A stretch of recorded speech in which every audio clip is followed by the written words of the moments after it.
Hi, this is Andy Mattingly, and this week's topic for Save It Up Moment is going to be about starting on your own. After graduation, there are a few things that you can do once you start living on your own and working that can help you set your life on the path to great financial success. And it's not many things, and it's something that you can easily accomplish. So let's go over this.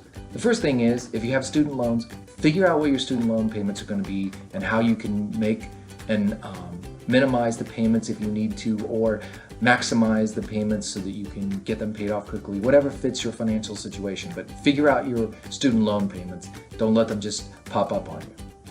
The next thing you need to do is develop a realistic budget. And you really need to make your budget off your net monthly income you're receiving, not your gross income, because you may miss a lot of things. So set a realistic budget, because that'll help you make decisions on what type of car to get, or what type of apartment, whether you need a roommate, things like that.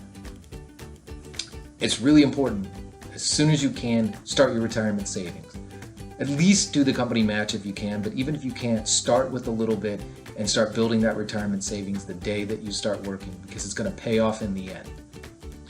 The next thing you should do is open a credit card if you don't already have one. And not one with a big limit, but one that you can use when you need it in those situations, and one that will help you start building credit if you don't have any by responsible use of that. Don't use it to buy a bunch of stuff and then try to pay it off. Use it to buy certain things that you can pay off over a couple of months time period so that you show that you can use credit.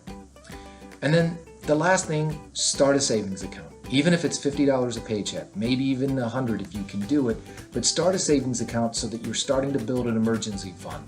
You can also use it to save for things that you want to buy later, maybe add furniture to your apartment, things like that. But this getting in the habit of saving is really important so that you have a little fund build up when life's emergencies come up.